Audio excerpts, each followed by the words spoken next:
Okay, so thank you all for joining. I want to set a little bit of context for this meeting, and that is that over the next about 6 months, I'm going to be having regional meetings with providers and CCBs to do some problem solving around issues that may be happening in your particular community. I mean, it may be that everybody has the same issues, but my guess is that parts of the state have unique issues. And so that's what this call is for, is to really get an idea of what are the issues that you are dealing with as a provider, as a CCB who contracts with providers or employs providers. What are the issues that are upmost in your mind and creating challenges for you in getting your work done? So this meeting is truly for you all, but it's going to be a challenge because we have so many people. So what I would like you all to do is, if you have comments, you can either type it into the chat, or you can unmute yourself and talk about your issues. It could be, you know, provider shortages, it could be billing, it could be travel, anything is on the table. I really need to know, what are the issues? So when you bring up your issue, please say your name and say what CCB or CCBs you work with. And then if you can, briefly talk about what your concerns are. So I'm leaving it open to all of you.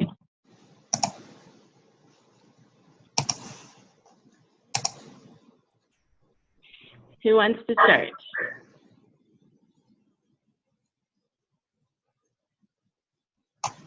I can start. This is Tracy with Blue Peaks Developmental Services. And I Okay, hi Tracy. Biggest concern is just the turnbacks from both, like from the AU, and just kind of what's going to happen with that. And with regard to your providers, how is that an impact? Well, I guess mostly just the funding side. We're not really short providers to do that. We're able to, you know, do the evaluations, but it's just where the funding is coming from. I guess that's my concern. Okay. Okay, and then somebody from the Shared Vision was going to talk. Oh, hi, my name's Kimala. I'm from a Shared Vision, and I work on the western side of the mountains. And I do, I think what's difficult is, it's probably difficult for anybody, but I'm just going to say it. It's mileage and reimbursement for driving that is not possible, I'm imagining, for the CCBs to cover, because they're just doing units that we are directly with children, and documentation units, and a little bit of mileage sometimes, but it seems to have a very different, there's different contracts with each one. So I don't know if there's any answer to that. I'm just going to say that that's a difficulty. Okay, thank you. Mm-hmm.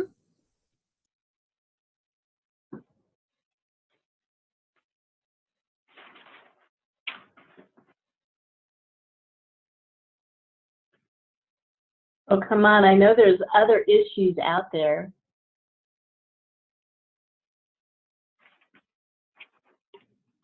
Well, Beth, can you hear me?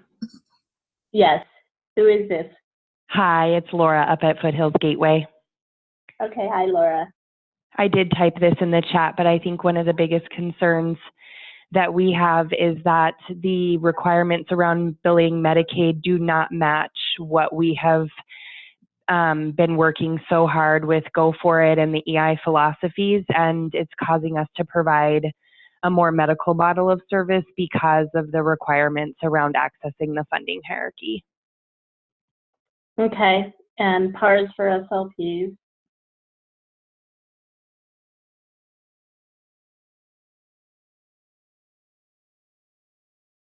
Okay, I'm gonna look and see what's in the chat here. Okay.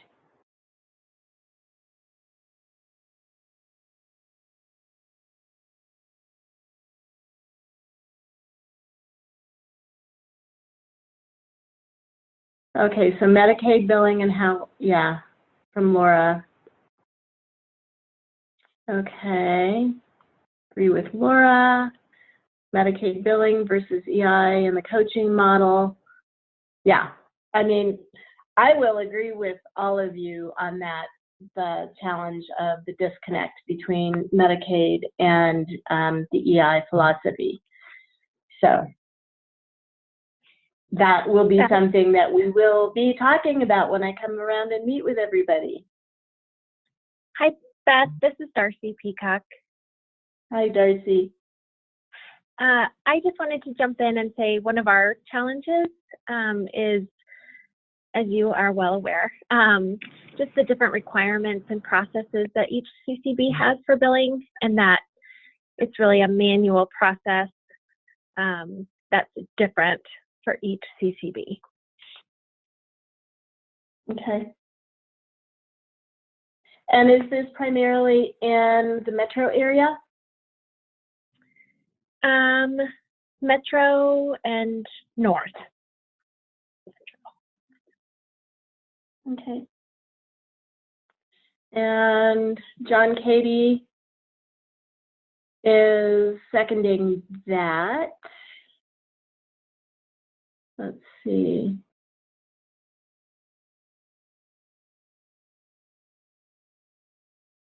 And then having to rebill and billing rejected. So, I mean, that's kind of the working with the CCBs as well as the providers and maybe coming to some kind of agreement on the contracts, but we can work on that. Erin Carter, working with multiple CCBs who have a large difference in processing requirements for staffing, human resource records. And the use of the EI portal. Okay.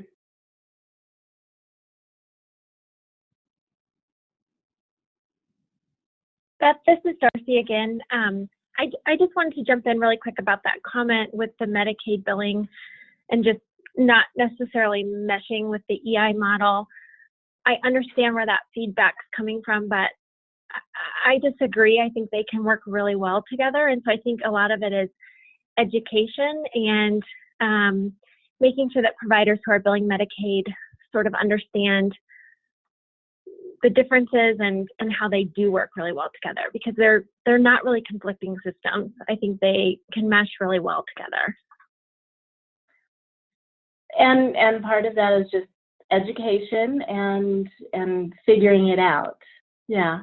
So from Horizons, we've had to be insurance detectives because of children switching between CHP Plus and Medicaid, and the parents not being aware.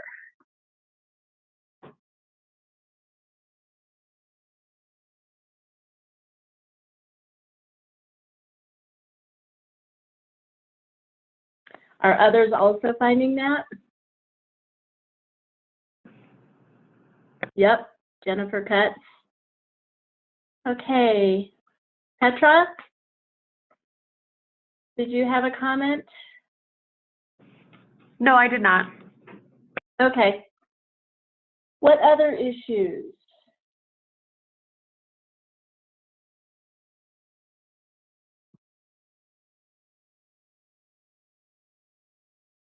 Do we have anybody? Okay, go ahead, Jody.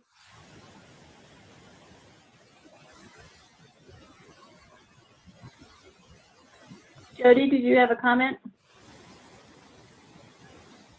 No. Oh, and backdating messes things up even more for insurance and switching between Stage B plus.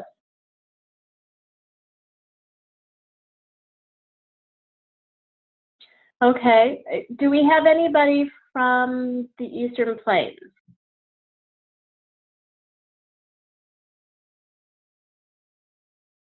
Okay. So Marla has a comment about many providers do not know how to access Medicaid as a secondary funding source, and it's difficult for providers to get the denial for each date of service and then bill Medicaid, waiting for denials. Yeah. And it can create cash flow issues. Now, is this across the state, Marla, or is this in the metro area?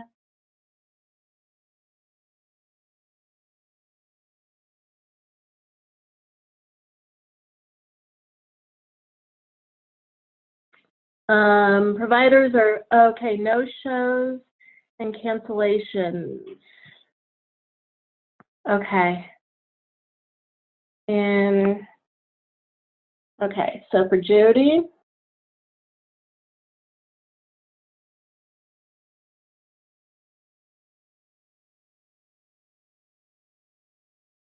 and also for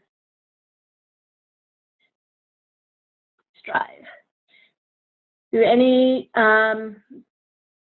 Do others have issues with no-shows and cancellations?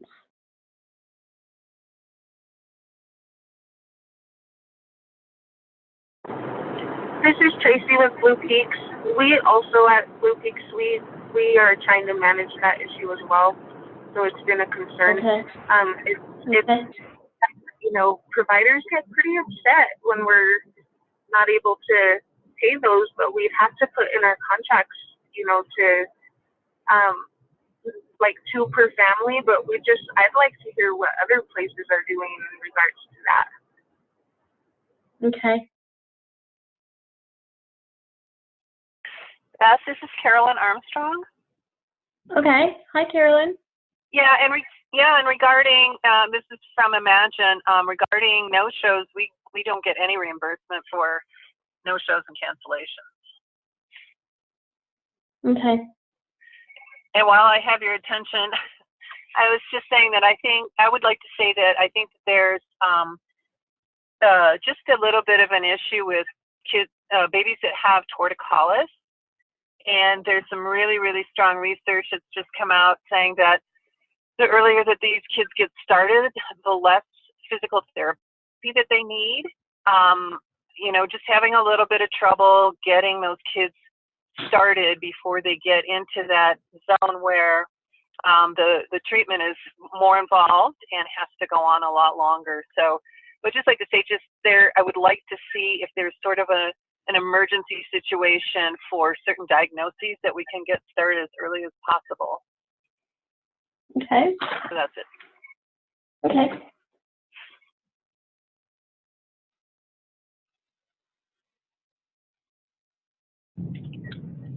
This is Lindsay with Imagine. I would like to reiterate what Carolyn said, that especially with some of these infants that do have torticollis or other conditions that require an earlier start, it would be awesome to see a little bit quicker of a turnover for starting the care. I'm actually currently waiting 4 weeks now to start for somebody that I would have loved to get started right away, but just that kind of process of turnover, I'd love to see that come in a little bit quicker. Okay. Hi, Beth. This is Kristen Frank. Oops, sorry. Hi, Kristen. Hi. So I am trying to multitask, so forgive me, but just like all of us, I wanted to ditto what the previous lady just said about trying to get started with fragile infants that are, you know, it's taking a while. I had the same thing at Imagine, where I had a baby who was really struggling to eat, and it took almost 6 weeks for me to get in. And that was very stressful. Sorry, I'm out of breath. But and then the other thing that I was thinking of is that I know there's a really nice pool of very knowledgeable providers in the Colorado area, and we don't have a way to connect and share our knowledge. So like if there's somebody who had a medically fragile infant and they didn't have medical support or, you know, any kind of mentor, there's probably somebody somewhere in the state who could help them. So if we could set up a way to do Zoom mentoring or anything like that, that would be wonderful. Okay, that's a great idea. And it's something that we've talked about, but we haven't figured out how to do that yet. Yeah.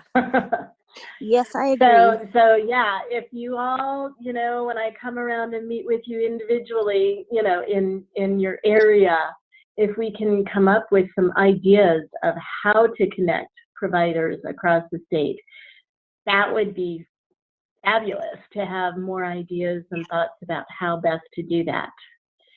So Horizons are also dealing with private insurances not responding.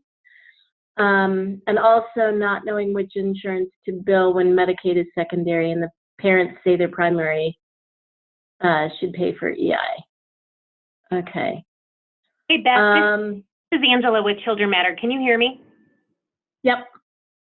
So Sin and I have questions about the status of the PARS for speech with Medicaid starting in February. We have yet to receive any information with regard to that. We want to be ready to go for these. And, you know, as far as authorizations are concerned, as far as private insurances, are you guys going to get those, or are we responsible for getting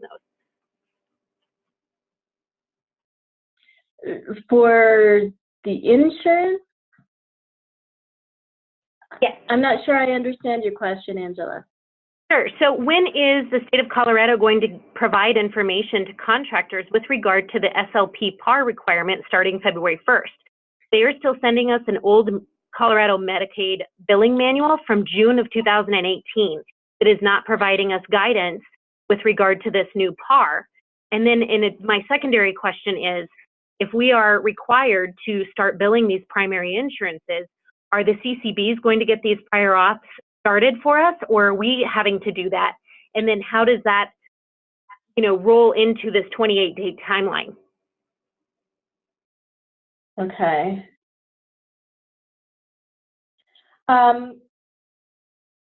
My understanding is that probably in January, information will come out from Medicaid about the SLP PARS, but I've been going back and forth with Medicaid trying to bring up all of the concerns and issues that are out there that I've heard.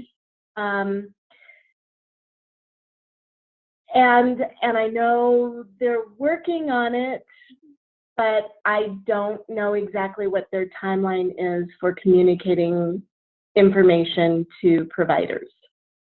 I and think that is one of the concerns that we've raised to them is, you know, we have to do this. They need information. Right. Giving 30 days is really not timely for most providers. And when I was at ASHA, I did speak with the National STAR representative about Colorado's lack of giving us appropriate and timely information with regard to these PARs.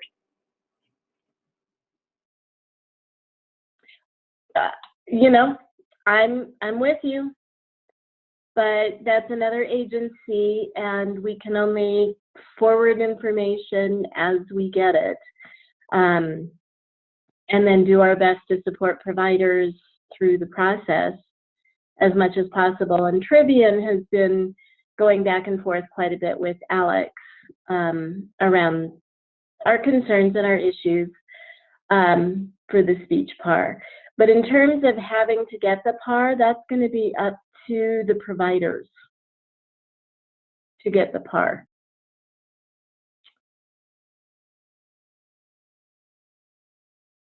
Okay, so Horizons also has issues with no-shows. sometimes from a long way away.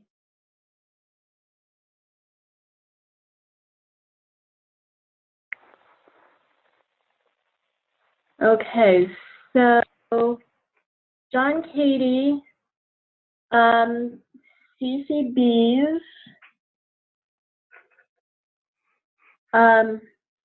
have a hard date for submissions for what?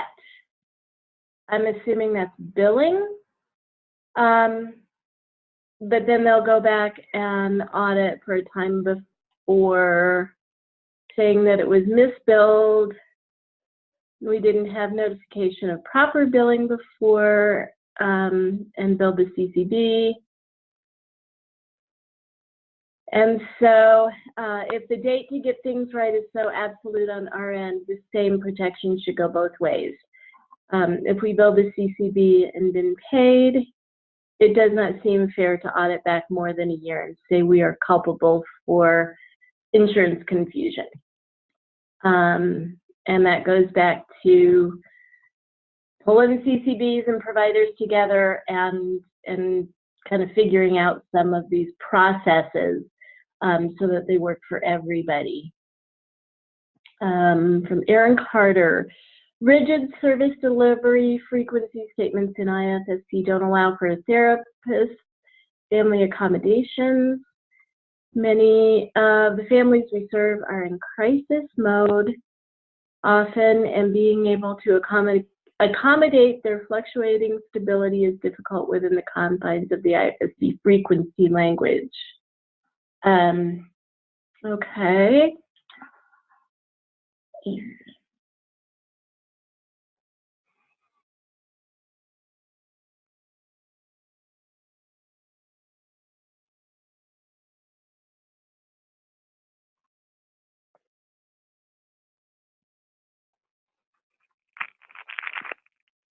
And then there's somebody else. Let's see. Kathy Sanders. Okay. More and more children who are being identified, determined eligible very late in the birth to 3 age range.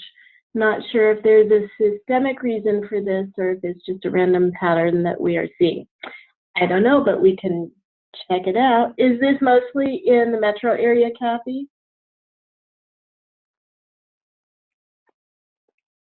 Sorry, I had to figure that out.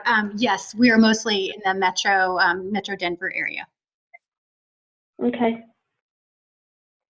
Is this an issue in other parts of the state that you're seeing? Okay, Horizon said that they're seeing it too. What about other areas of the state? We see that at Blue Peaks as well. Okay.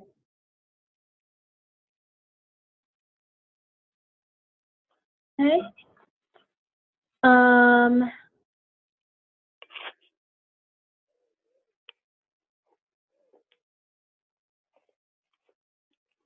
Okay, so shared vision, how to educate direct providers and when a child has a vision need.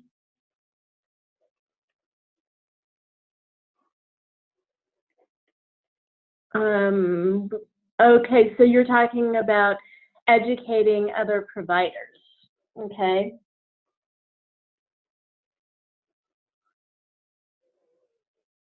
I think that would be a great idea for other specialty providers to also provide some in-services for others.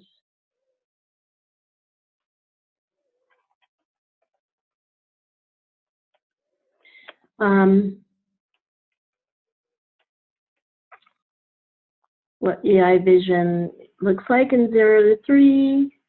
Turnover in staff is an issue.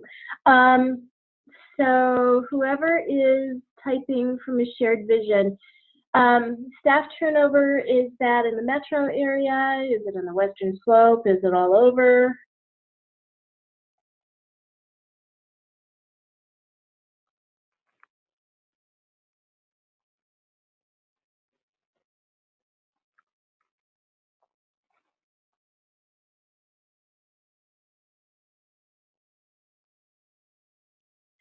Okay, so have a diagnosis included on the IFSP.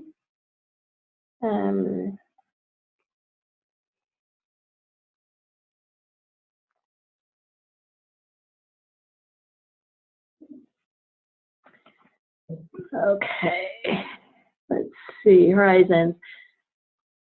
Will the SLP only have to do PARS for new children, new review IFSP? So Horizons, they're going to actually have to do it for everyone.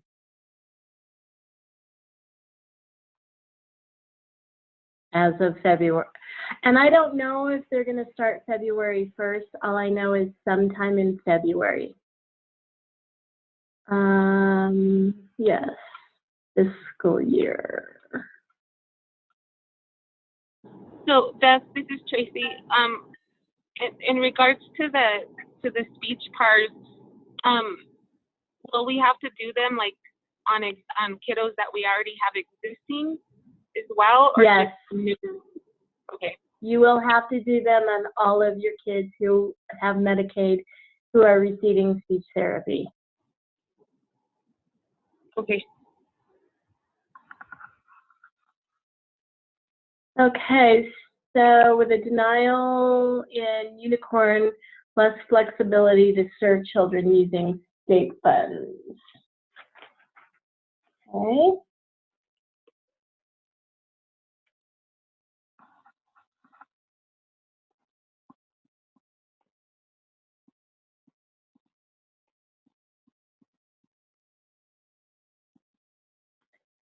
And then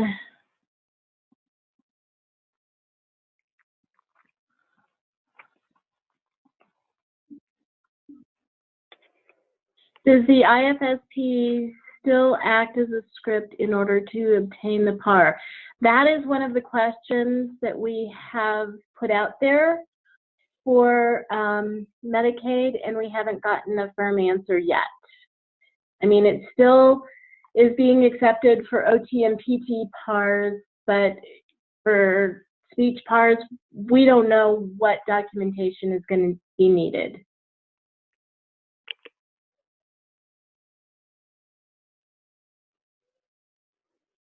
Okay, let's see. Jean Larson. Okay, Jean, where are you? Okay, so the late referrals seems tied to families getting private insurance or private therapy until they're getting close to preschool age.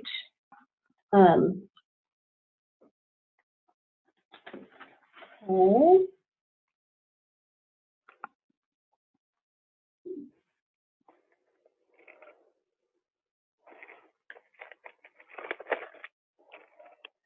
And then IFSP needs to indicate the correct info pertaining to the PCP. Well, it should. Okay, hi. Thank you, Jean. So that was also edit therapy.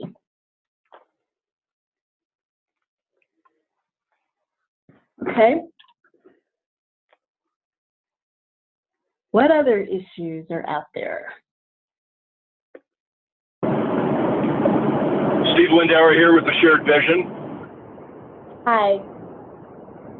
Hey, telehealth and more focus on our part. I recognize certainly that families are not all ready for this. They have different infrastructure, different bandwidth, but enabling, push more of an effort on our part to get families set up that that could be ready, that tends not to happen just because there's inertia on our side.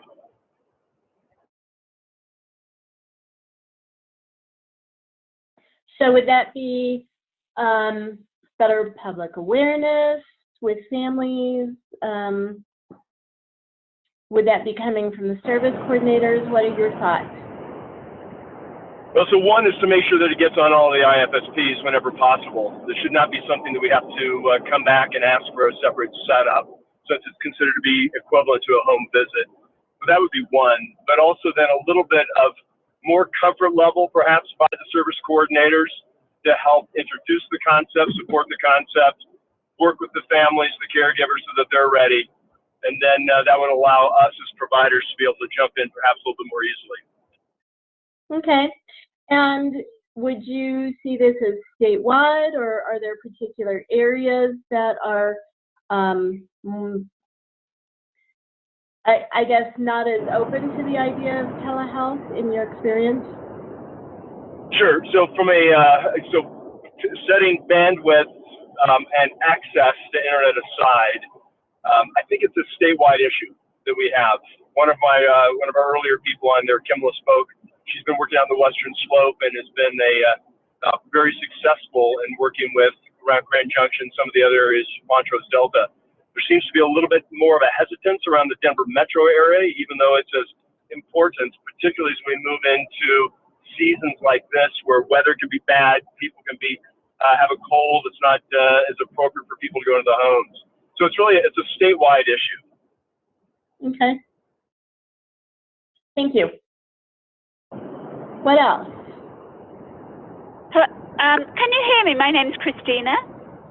Hi, Christina. Hi. I actually am a dietitian nutritionist, and because we don't see a large number of children per CCB, we end up covering a really wide area. And between us, there's sort of 3 or 4 of us. It works out pretty well for the close Denver areas, but particularly with DDRC, the areas that are covered are pretty far out, and from month to month they have trouble getting us to sign up for families because the travel time ends up being about 45 minutes. And so it's hard to work in with the other CCBs we're doing. And sometimes, they might offer $5 to $10, but it's a challenge at that price point to make it cost effective, when it ends up being a 3-hour appointment. Okay. Obviously the answer is to contract with, a dietitian or nutritionist closer, but I know they have put it out before and it appears that that's not the case. And so our hesitation is not that they're not willing, and often we end up, just doing it to help out because we care about the families. But, clearly it's a tough one. Mm-hmm. I agree. Okay, and, thank you. To the other gentleman's point, telehealth is sometimes an option, but unfortunately the nature of what we do, for most of the children, it involves accurate weights and lengths to see that they're growing. Many of the children we see have growth issues, and that's why we would get referrals. And so whilst I think telehealth is a great option sometimes, I don't think it's ideal for what we do because of the importance of the monitoring of the growth. Okay. Thank you. Thank you. All right, so who else?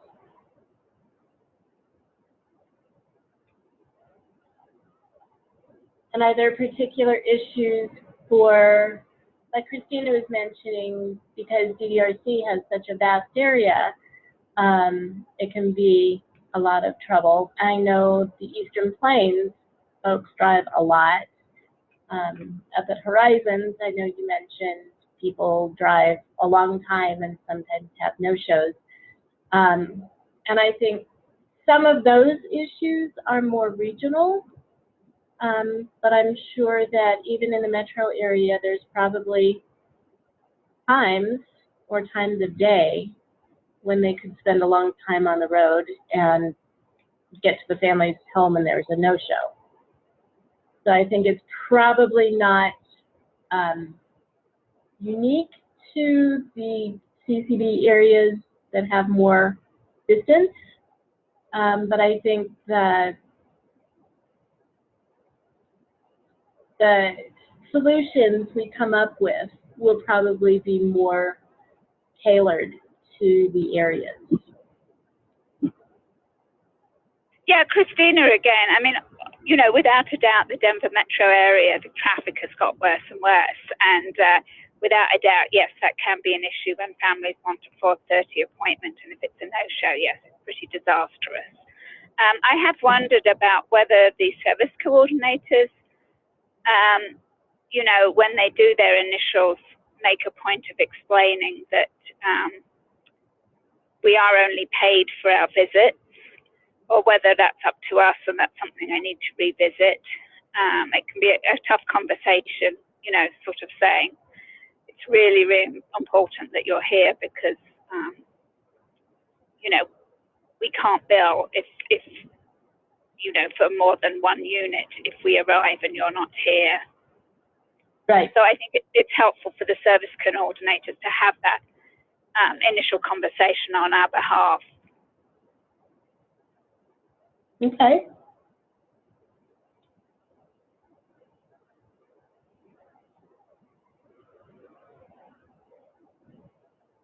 So what else is out there?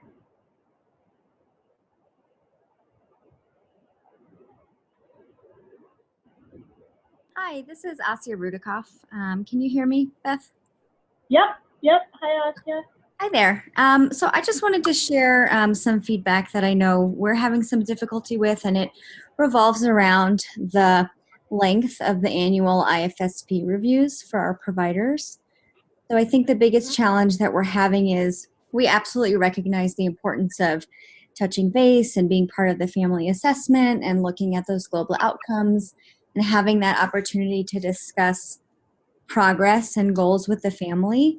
Where we're finding it to be the biggest challenge is our clinicians most of them have very efficient schedules, and so typically they're back to back with families. And if they're seeing, 5 to 10 kiddos through early intervention, it really causes a big disturbance, particularly for the other families. So they have to reschedule and move around all these other families relatively frequently, even though we're only talking about, this one time a year meeting. And so I was just hoping that at some point we can really talk about what we can do to better prepare our providers to come, more prepared for those types of meetings. And I know I've been in touch with a lot of our CCB partners for that direct feedback, but maybe thinking about getting it down from that 2-hour mark a little bit more so it's less impactful for the other families that we serve.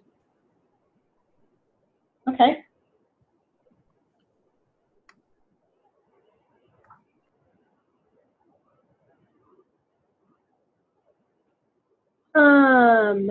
I'm not seeing anything else in the chat. Does anybody else want to bring up an issue that you're finding is a challenge? Hi, Beth. It's Kristen Frank again, and I'm not Hi, out of breath Kristen. now, so I can speak easier. Sorry about earlier. I'm in the Denver metro area. I'm one of the providers and do several CCBs. But one thing that I was just thinking of, and I know, Beth, you and I have talked about this, but I thought it might be helpful for other people. So a couple of months ago, I started really trying to bill insurances and Medicaid to really follow the funding hierarchy. And the one thing that I'm finding is that with fragile infants that are coming out of the neonatal intensive care unit, many of them come out with primary insurance and Medicaid secondary. And so if you specialize in that, you carry a heavy caseload of that kind of need to get the denials on each date of service like we talked about previously. And I just wanted to mention it because I'm still waiting. I still haven't gotten any payment, and it's been about 3 months. And I know that I'm new to this and just figuring it out. But a lot of these kids end up having, more frequent services. So it's the majority of my caseload. So I just wanted to put that out there because my guess is other people are running into the same thing. And I know we're just all still figuring it out, but it is proving to be quite challenging to manage it all. So. Okay. So the overall time requirements for billing, and I'm not sure if you typed it into the chat or somebody else typed it into the chat, but it's the same thing. Concerns around time, billing, insurance, getting denials, timely payment, cash flow issues. Yeah. And I guess. Larimer. Yeah, I think the reason I brought it up again is just that, like, just to reiterate it about the fragile infants, you know, like I know that that's happening for everybody everywhere, and that I think that just it's something to be looked at specifically for that population, because they are in such high crisis and need, you know, for support as soon as they get out. And it's, you know, it's just been a little bit challenging. So thank you for hearing it again. Okay. Yep.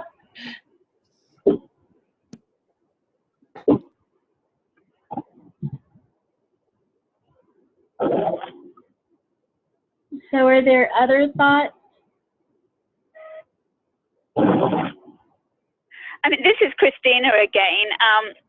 You know, for Rocky Mountain, we have just received an email regarding the billing hierarchy, and that they won't be contracting with individual providers. This is Rocky Mountain Human Services, who don't bill for insurance. And I have not had a chance to call Jody yet, but nutrition is somewhat unique in that, unfortunately, as it's very much seen for many diagnoses as more preventative services, there is limited coverage. And up until recently, it has gone through the state general fund. I'm not sure how that's going to pan out.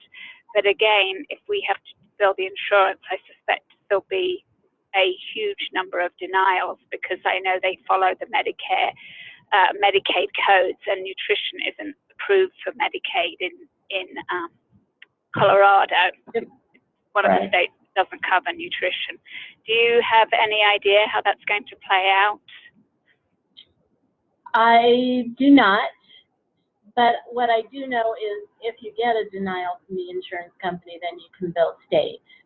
You can bill Rocky Mountain to get paid.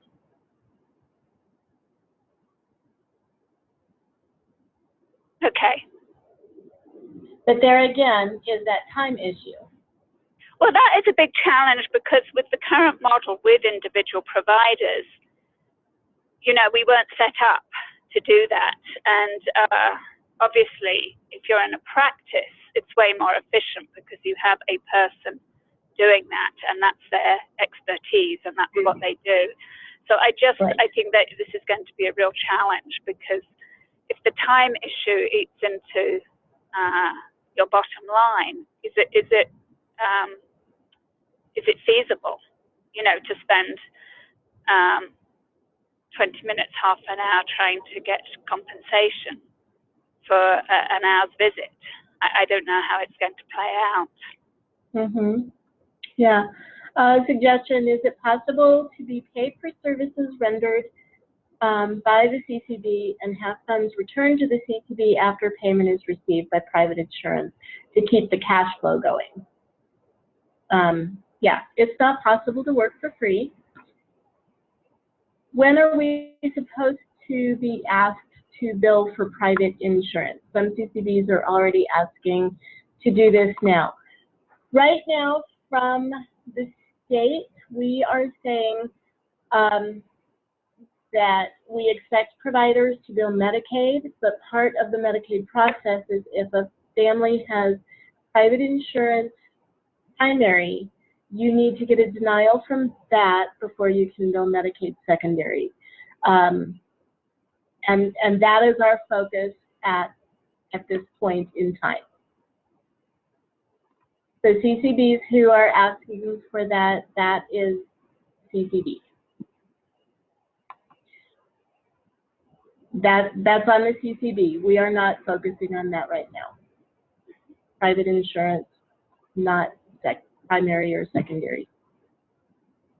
So, I mean, Christina, again, I mean, is it being considered, the time factor that, you know, with the current model of having independent people as individuals, is that something the state's discussing, the impact on providers? We have not sat down and discussed that yet, but this is part of why we're getting information from providers to get a better sense of what actually is the time impact of billing Medicaid, billing insurance, so that we have a better sense of how much time are you spending doing that kind of activity as opposed to seeing kids.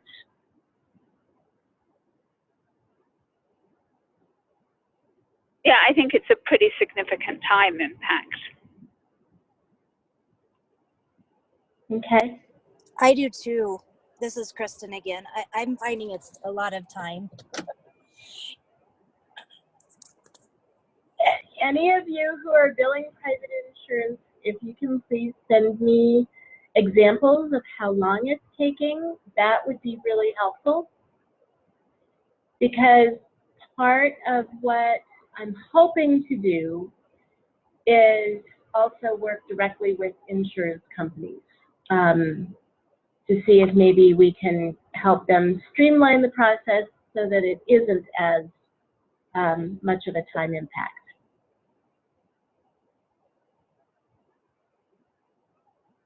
Yeah, I think it might be great if you put out an email to everybody to send in, you know, specific times for insurance companies so that the state understands just how long it's taking people, in addition to the time, you know, that one sees a family.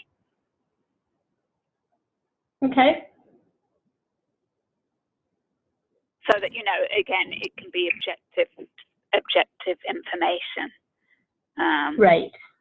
As I say, the problem with individual providers, we just don't have the benefit of scale of efficiency. When you work in a clinic, there's one individual and that's what they do. And of course, you have a much more efficient, streamlined process.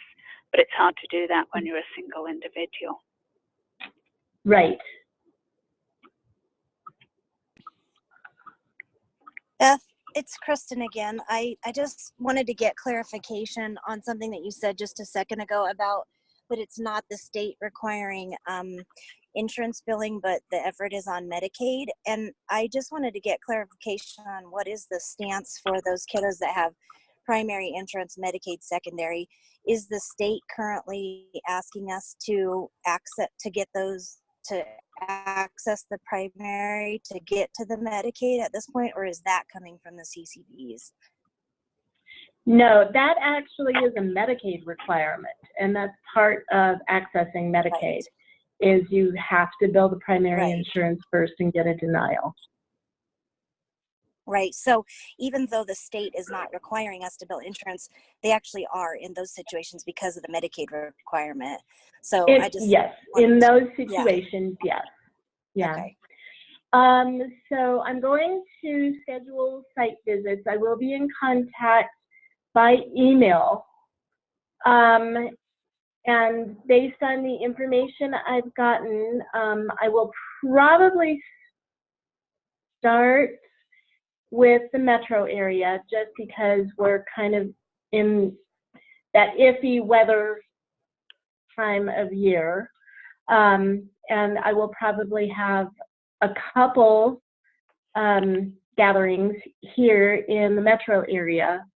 And then I will be looking to go up north, go down south, go out to the western slope, and try and get the providers from each of the different areas so that we can talk about how much of an issue is no-shows in your area compared to the billing issues, and what do we want to try and tackle to come up with some kind of possible solutions that we might be able to implement to help alleviate some of the challenges that you all face.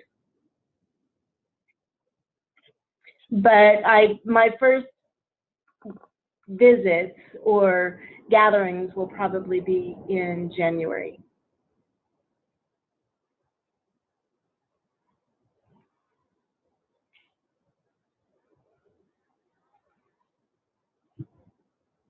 So what else do folks have? Hi, Beth. This is Asi again. I just wanted to share also something that our providers are having some difficulty with is how we request assistive technology. And usually it surrounds requests for sensory equipment like weighted blankets. We hear over and over again from our CCB partners that they need Medicaid denials in order for us to access the funding sources through the state. However, we are not able to bill Medicaid and submit for that denial with the system that we have as a home health agency. And so it's something that ends up really impacting our families because they're waiting a really long time. And it's this back and forth of, we need to submit a denial, but it's not something that we can provide for them. So if we could all get on the same page of how best to go about that, particularly with sensory equipment, I think it could really benefit our families. Okay, I think that's more of an education piece for the CCBs, but thank you for bringing that up because it's definitely a concern. Let's see, Karen at Mariposa. Wait a minute. Our Part C coordinator said all referrals 0 to 3 must be referred to Part C. All physicians have to refer to Part C as part of the law. Is this the case? So, ideally, physicians should be referring to Part C when there's a developmental concern. And as a referral individual, it is in the Part C regulations that they should be doing this. We know that they don't, all of them. There are some physicians that are great about referring to Part C, but that is one of those areas that we can try to educate physicians, but we can't make them refer. But I will put it on my list because I think having physicians refer would solve the earlier named issue of having too many kids being referred late. Let's see. Need to be getting IFSPs in a timely manner, especially after a review, and especially with the SLP PARS. Sometimes it can take up to 2 to 4 weeks to get an IFSP 2S. Okay, so is that mostly in the metro area, Marla? And providers from other parts of the state, is this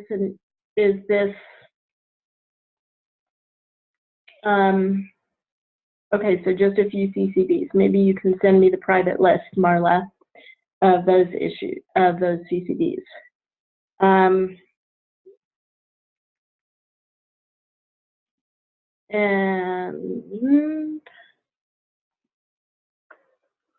let's see.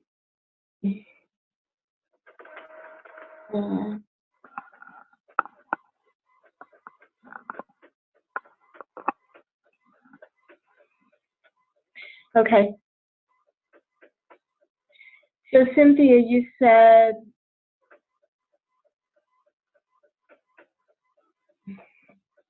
okay, so John says we have a number of timely issues for both IFSPs and the insurance form in the metro area. John, can you send me the list of CCBs that you're having the most challenges with?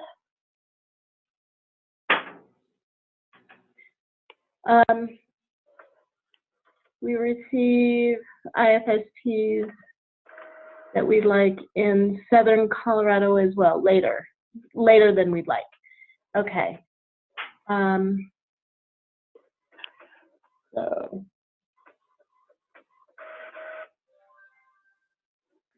southern,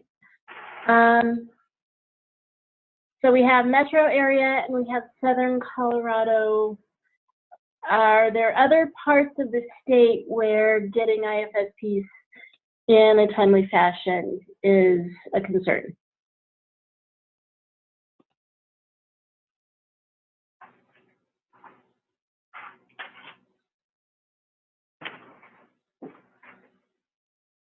Okay, if it is a concern in your area and you haven't put it into the chat, you can always send me an email Are there any other issues anybody wants to bring up?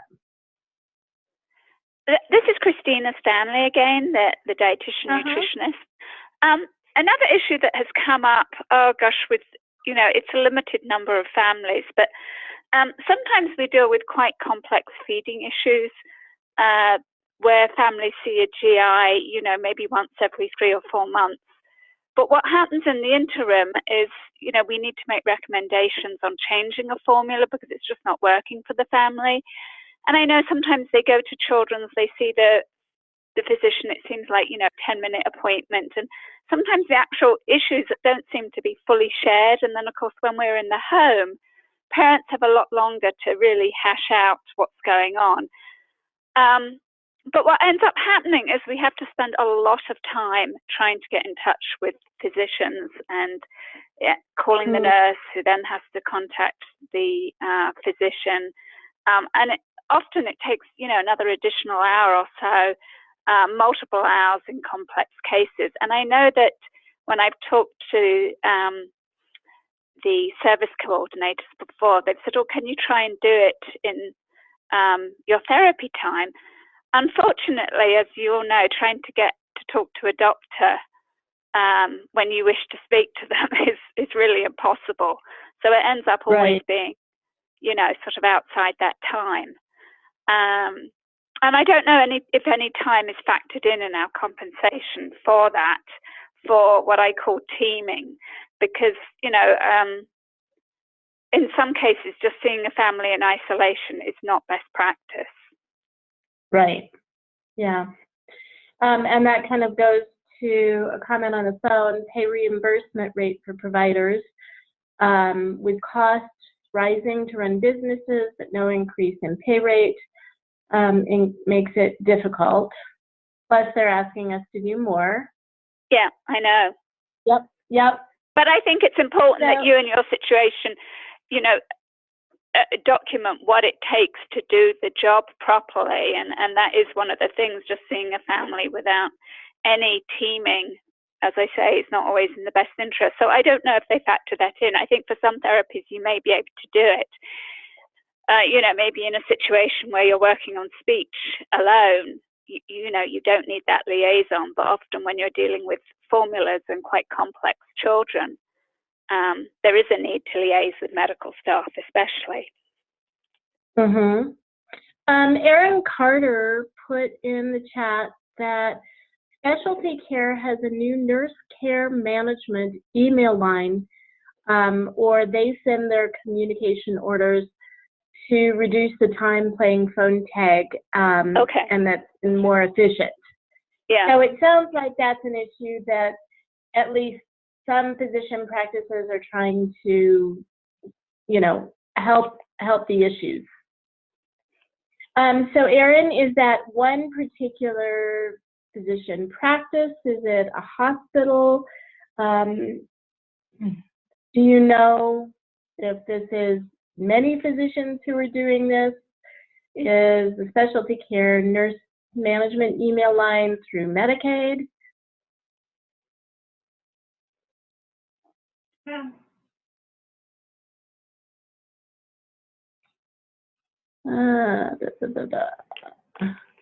Children's Specialty Care Clinic is the main one. Okay. That's at Children's, I believe. Yeah. But if they've kind of figured out a way to do that, then we might be able to talk to other physicians. I mean, I would say for us, the GI clinics are the biggest ones.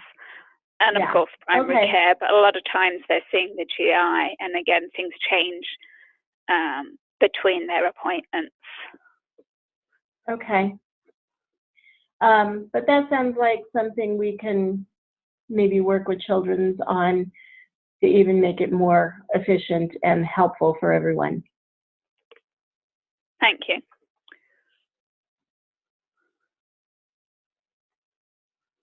Medical coordination takes a significant amount of time. It does. Yep. And again, you don't usually, sometimes the nurses don't fully understand the nature of the problem. you know, depending on their experience, they have to re-explain it several times what you're asking for. Okay. That's good to know, because that was an issue that wasn't on my radar. So it's good to have it on my radar now. Yeah, well, thank you for doing this. I have to say I appreciate it, because these are things that have come up over the years, but, you know, I've never had a forum to sort of address them. Well, that's what we're trying to provide, is a way to kind of address some of these ongoing persistent issues so that maybe they won't be issues moving forward.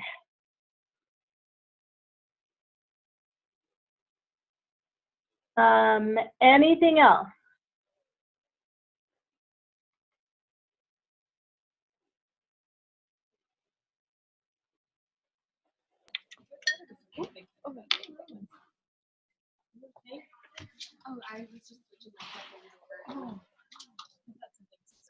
Okay, well, I want to thank you all for getting on to this call, and I will be in touch when I start planning my gatherings, and I will work on kind of consolidating some of this information so that I have